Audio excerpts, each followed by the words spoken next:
Gaku Kitada est un nerd sans caractère qui a été admis dans une école prestigieuse grâce à une bourse d'études, en raison de son intelligence exceptionnelle. Gaku s'intéresse aux mathématiques depuis son enfance. C'est pratiquement la seule chose qu'il sait faire, ce qui lui a valu d'être sélectionné en premier. Son école l'a inscrit à l'examen annuel des Olympiades de mathématiques, espérant qu'il remporterait facilement le trophée, mais le jour de l'examen, notre garçon s'est bloqué et a littéralement laissé sa feuille de réponse vierge. Le lendemain, le directeur et d'autres membres du conseil d'administration l'ont confronté à ce sujet. Apparemment, l'école a toujours remporté la première place aux Olympiades de mathématiques depuis sa création, mais Gaku a brisé cette série de victoires, ce qui a vraiment énervé le directeur. Gaku voulait juste être un grand mathématicien moderne, mais maintenant, ses rêves ont été brisés. Aujourd'hui, il passe la plupart de son temps à travailler comme cuisinier à la cafétéria de l'école. Il pense que même s'il arrive à s'en sortir avec l'argent de la bourse, il devra quand même travailler à temps partiel pour aider son père. Sinon, il ne serait qu'un fardeau.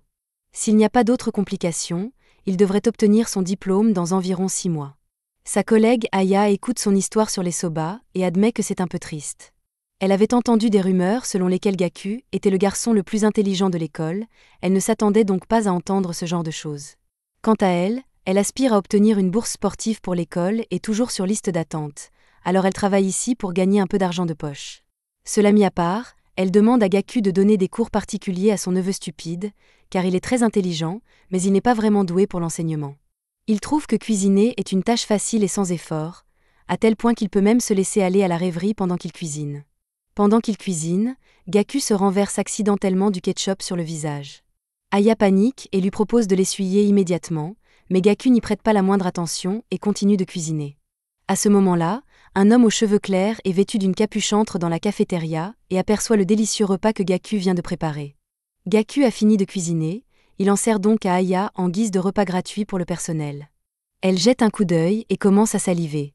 Elle n'a jamais vu un repas du personnel aussi appétissant. Elle prend une première bouchée et ses papilles gustatives sont transportées dans un tourbillon d'aventure. Puis, tout à coup, le jeune homme à la capuche entre et demande le même repas que celui qu'il vient de lui servir, mais Gaku refuse, prétextant que ce repas est réservé au personnel. Le type à la capuche s'en moque, il prend l'assiette de Gaku et commence à la dévorer, puis, une fois qu'il a fini, il tapote la tête de Gaku comme s'il s'agissait d'un chien et sort nonchalamment. Plus tard dans la journée, Gaku a un autre rendez-vous avec le directeur dans son bureau. Il vient d'apprendre que Gaku a refusé de participer au prochain concours olympique de mathématiques. Gaku est le meilleur élève de l'école, et le directeur et le conseil d'administration estiment que ce serait l'occasion idéale pour lui de montrer la force de l'école et aussi une chance pour Gaku de se racheter après avoir échoué lors de la précédente compétition, mais Gaku a déjà pris sa décision. À cause de ce qui s'est passé lors de la dernière compétition, il estime qu'il n'a pas ce qu'il faut pour se démarquer dans les concours nationaux de mathématiques. Après avoir dit cela, Gaku s'excuse et sort. Le directeur est vraiment en colère. Il frappe du poing sur son bureau. En marchant dans le couloir, il croise un groupe de 3 jeunes gens, dont celui du milieu lui semble le plus familier. Avant qu'ils ne se croisent, le jeune homme au milieu demande à Gaku où se trouve le bureau du directeur. En le regardant de plus près, Gaku reconnaît le jeune homme qui est entré dans la cafétéria et lui a volé son repas. Il le met en garde de ne pas recommencer. Gaku lui demande dans quelle classe il est, et le jeune homme répond qu'il n'est pas étudiant ici. Il est en fait ici en tant que chef cuisinier. Apparemment, le directeur a invité plusieurs personnalités importantes pour un service de restauration, mais il cherche actuellement le directeur juste pour lui dire bonjour. Le type au milieu change soudainement d'avis et dit qu'il ne veut plus voir le directeur, il est plus intrigué de voir quel genre de personne est Gaku. Dans la scène suivante, on les voit tous les deux ensemble dans la cuisine.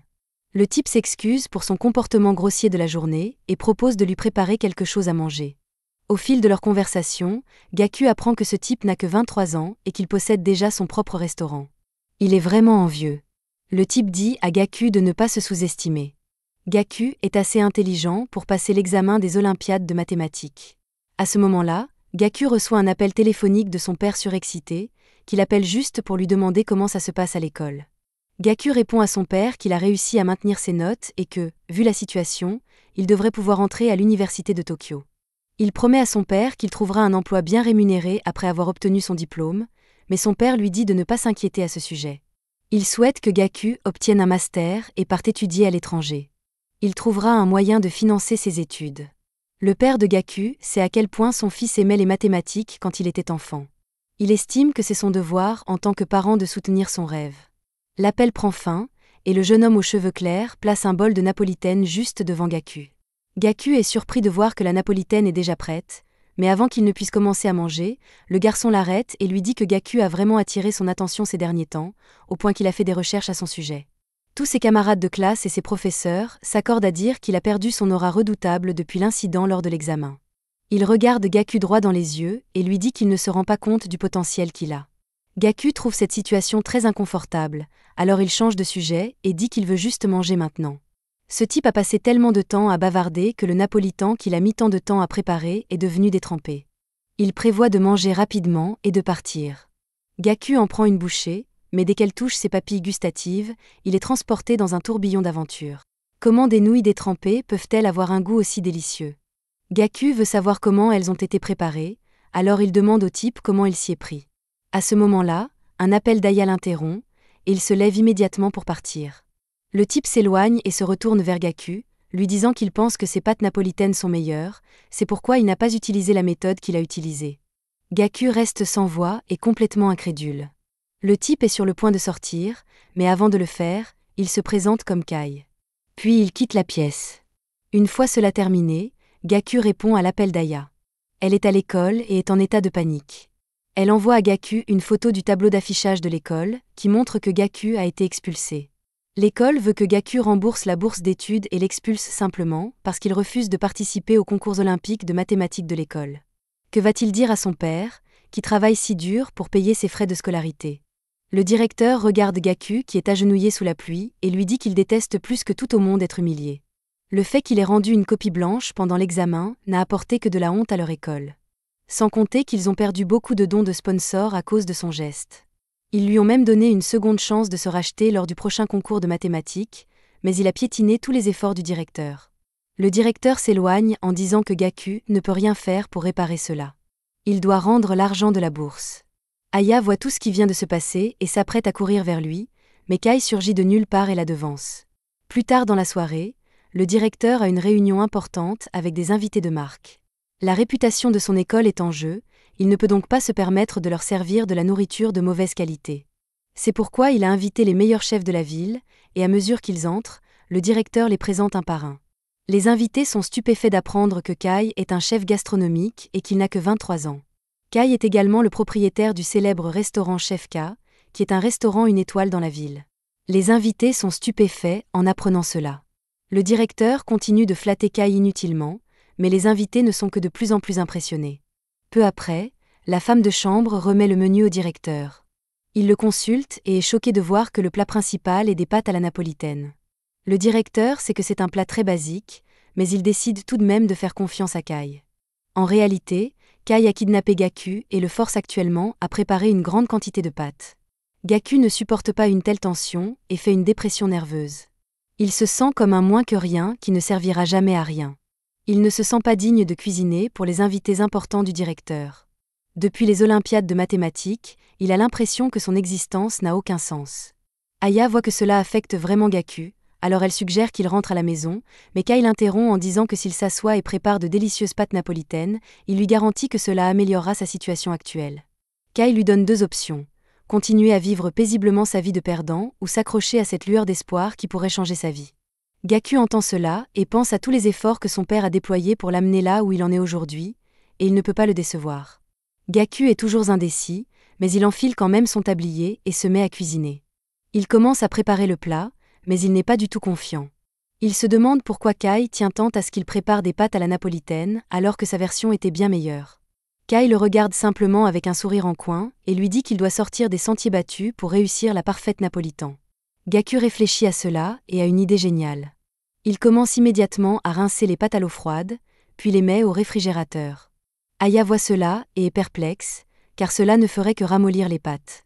Kai, quant à lui, a un large sourire sur le visage. Peu après, le processus est terminé et les pâtes sont servies aux invités. Ceux-ci sont clairement impressionnés par la présentation, mais comment vont-ils réagir au goût? Les invités ont tous reçu les nouilles napolitaines. Ils les regardent et trouvent assez décevant que le chef ait préparé un plat aussi basique comme plat principal, mais après les avoir examinées de plus près, ils remarquent que ces nouilles ne ressemblent pas aux nouilles que l'on trouve habituellement dans les rues du Japon. Ils en prennent néanmoins une bouchée et écarquillent immédiatement les yeux, surpris par leur saveur délicieuse. Ils réfléchissent à toutes les saveurs qui composent ce plat et à la façon dont elles se marient bien ensemble. L'un d'eux va même jusqu'à dire qu'il sent de nouvelles saveurs exploser dans sa bouche à chaque bouchée. Cependant, l'un des invités arrogants déclare que le goût des pâtes est plutôt correct, mais qu'il préfère tout de même la cuisine haut de gamme. Notre homme baisse alors les yeux vers son assiette et est surpris de constater qu'il a déjà entièrement dévoré. Quant aux autres, cela leur donne un sentiment de nostalgie. Depuis leur enfance, le goût qui leur vient à l'esprit est celui d'une crème onctueuse idéale. Les nouilles napolitaines de Gaku avaient exactement ce goût. Le directeur regarde ses invités avec perplexité, se demandant pourquoi ils sont si absorbés par les nouilles. Pourquoi choisissent-ils de montrer leur humanité à un moment pareil? Mais néanmoins, le directeur sourit simplement, car il sait qu'il ne fait que les utiliser tous, et qu'il va très bientôt les abandonner.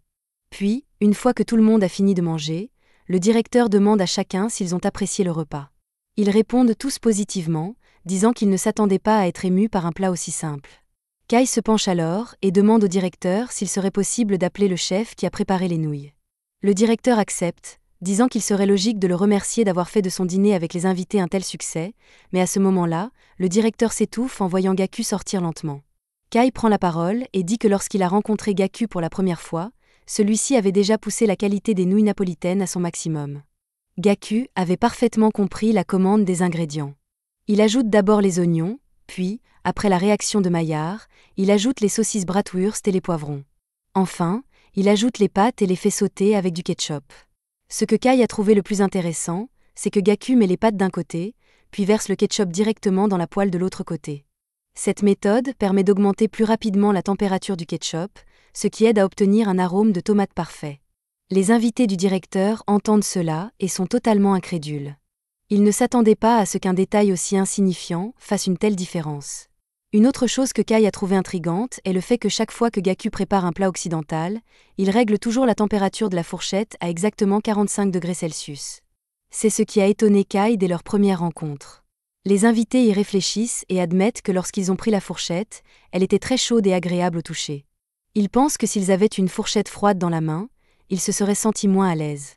En somme, ils ne s'attendaient pas à ce que la température de la fourchette soit si importante.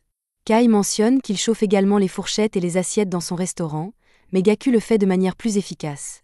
Kai ne cesse de faire l'éloge de Gaku depuis son arrivée, et Gaku commence honnêtement à se sentir un peu mal à l'aise, mais Kai lui dit que tout le monde n'aurait pas été capable de faire cela, ce qui signifie qu'il est spécial. Une autre chose était la texture des nouilles. Elles étaient si douces et raffinées. Pour obtenir ce résultat, Gaku explique qu'il a rincé les pâtes à l'eau froide après les avoir fait bouillir, puis les a marinées dans du vin rouge et du vinaigre avant de les mettre au réfrigérateur. Les invités sont encore plus impressionnés par le génie de Gaku, mais celui-ci ne veut pas s'attribuer tout le mérite. Alors il avoue qu'il n'a découvert cette méthode que lorsque Kai lui a préparé des pâtes à la napolitaine. Kai admet également qu'il a intentionnellement fait attendre Gaku un moment avant de manger afin que les pâtes deviennent molles. Après avoir entendu tout cela, ils regardent tous Gaku avec une profonde incrédulité. Le directeur transpire abondamment, il n'en croit pas ses yeux. Gaku prépare ses plats avec des calculs et une théorie méticuleuse, ce qui le distingue des autres chefs. Gaku est désormais considéré comme un symbole de l'éducation à la Wells Academy. Kai explique alors que c'est précisément la raison pour laquelle le directeur souhaite le leur présenter. Ses invités entendent cela et s'enthousiasment immédiatement. Ils commencent à féliciter le directeur et vont même jusqu'à dire qu'ils vont augmenter les subventions et le financement de l'école uniquement pour Gaku. Le directeur transpire toujours abondamment. Il se sent vraiment gêné par cette situation, car cela signifierait qu'il serait redevable à Gaku.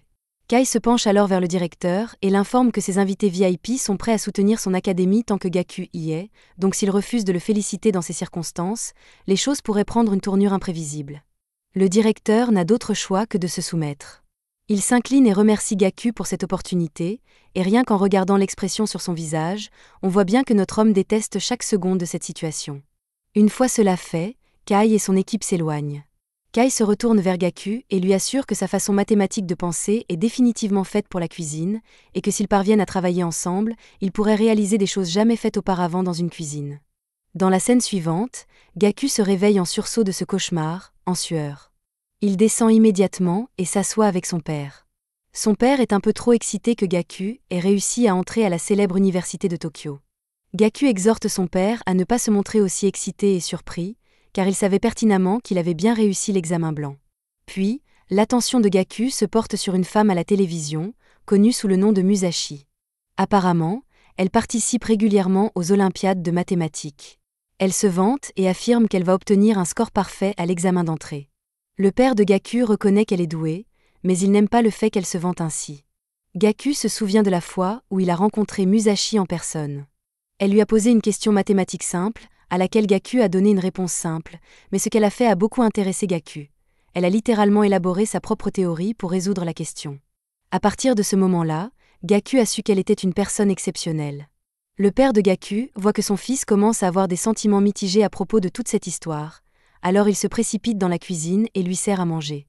Après avoir fini son petit déjeuner, Gaku réfléchit à la douceur de la vie qu'il mène avec son père. Il doit déterminer ce qu'il veut faire s'il veut devenir quelqu'un d'important à l'avenir.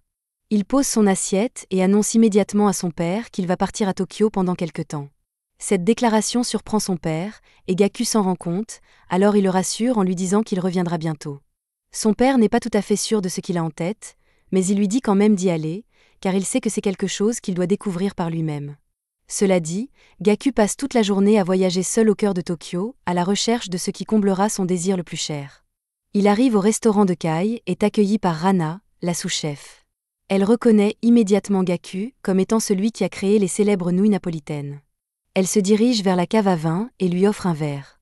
Alors que Gaku tient son verre, elle lui explique que la température de tous les verres, assiettes et poignées de porte a été soigneusement ajustée pour offrir un confort et une fraîcheur au toucher.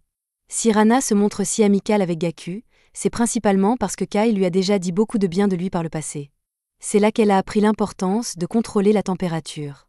Rana n'avait jamais vu Kai complimenter quelqu'un de cette manière, et Gaku a donc automatiquement gagné son respect. Rana lui propose de s'asseoir et lui dit qu'elle veut lui préparer un repas. Gaku y réfléchit un instant et refuse. Il sait que le coût moyen d'un repas dans ce restaurant est d'environ 8000 yens, et il ne veut pas se ruiner, mais Rana l'informe que Kai lui a spécialement demandé de lui préparer un plat lorsqu'il est venu et lui a demandé quel était le principe de ce plat. Les ordres de Kai étaient les suivants. Si Gaku parvient à la convaincre avec sa théorie, il doit rester ici et attendre son retour.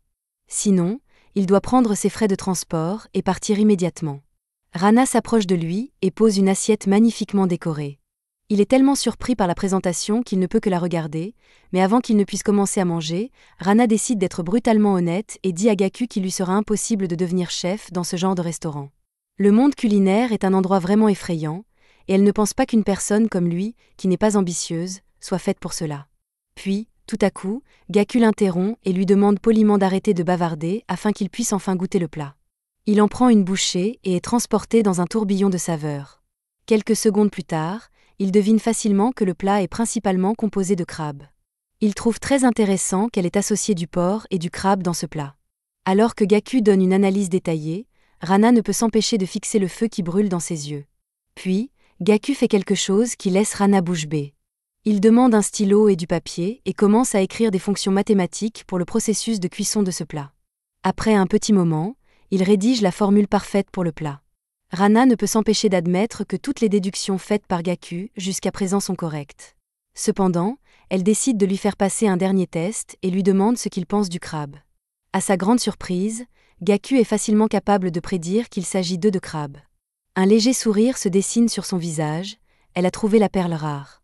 À ce moment-là, Kai sort de l'arrière-boutique et félicite Gaku, car il a deviné tous les ingrédients du repas. Il s'approche de Gaku et lui tape dans le dos pour le féliciter d'être devenu chef débutant.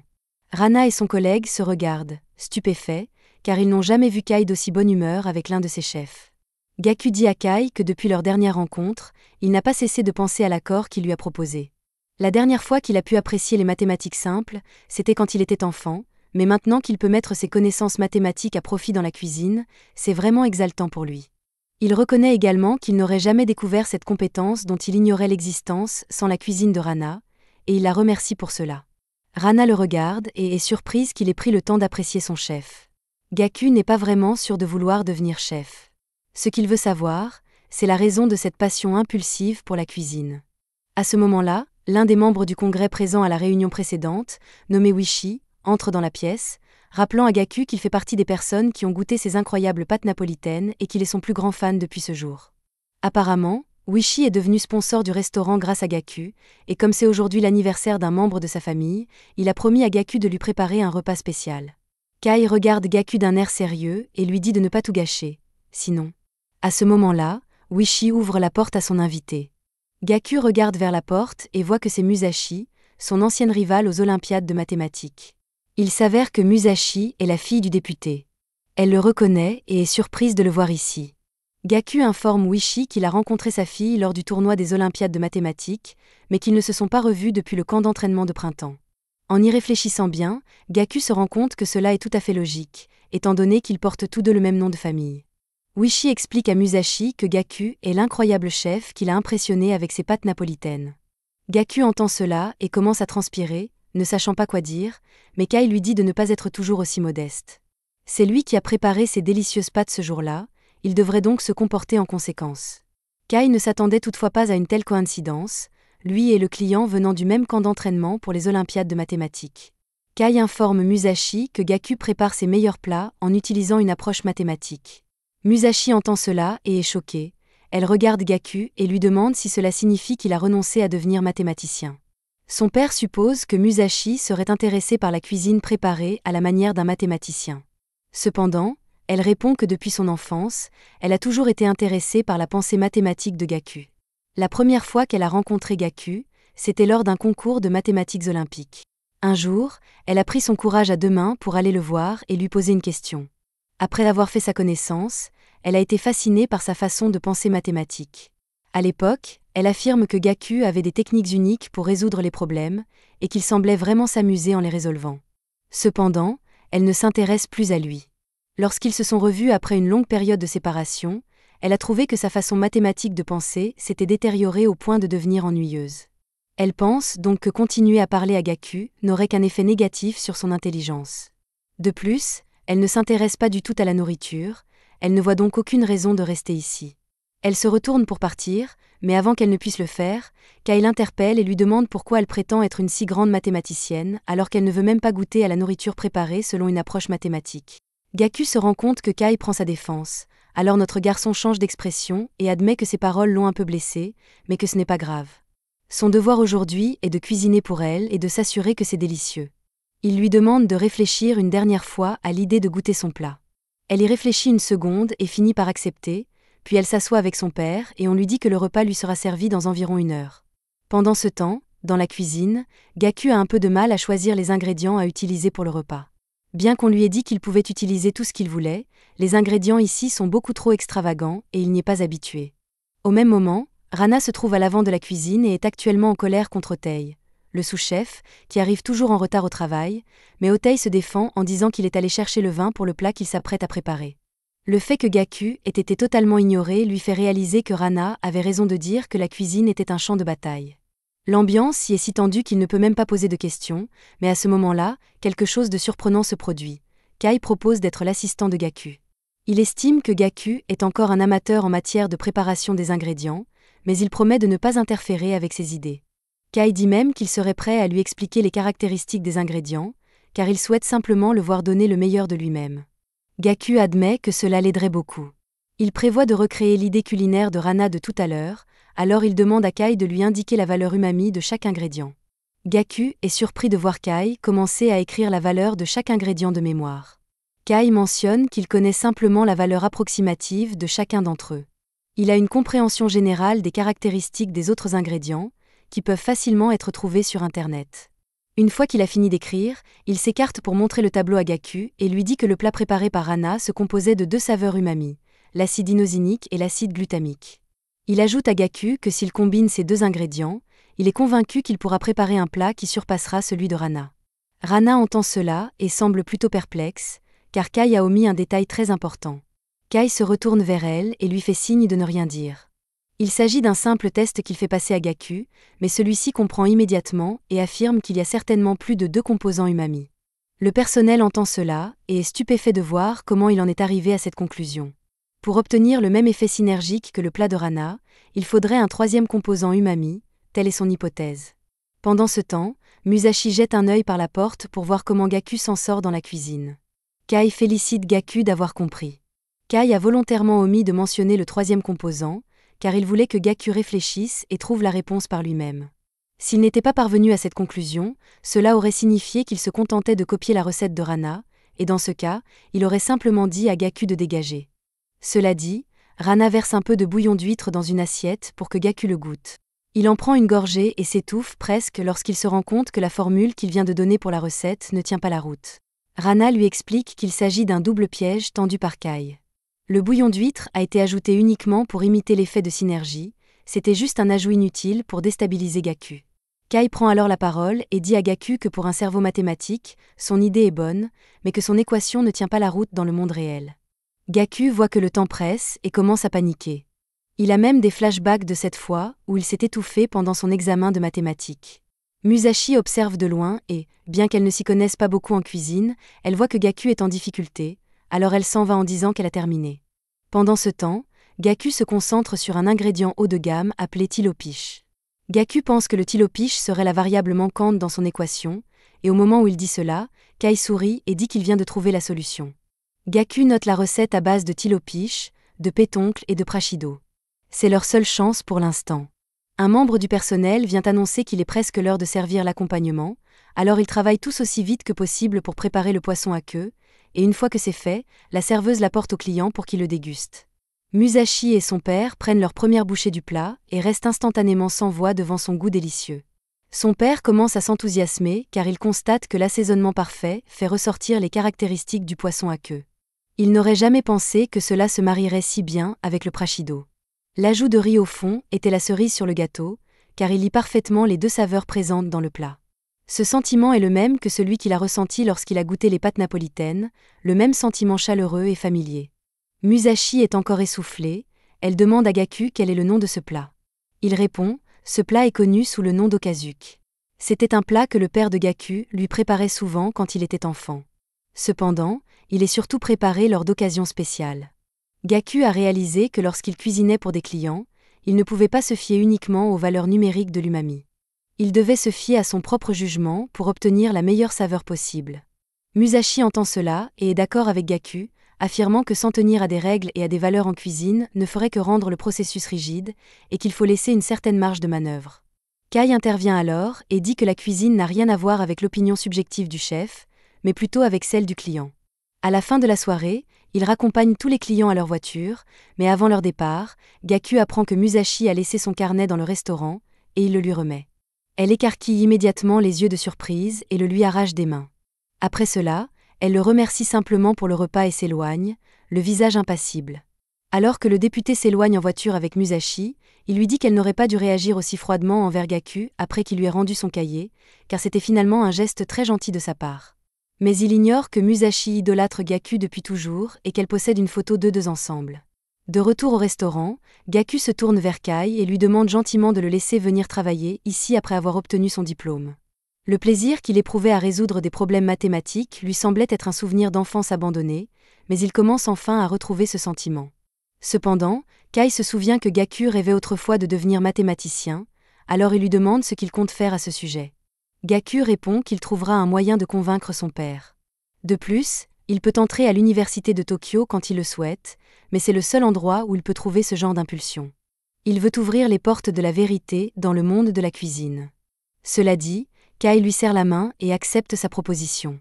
Après l'obtention de leur diplôme, les étudiants sont réunis pour une assemblée générale.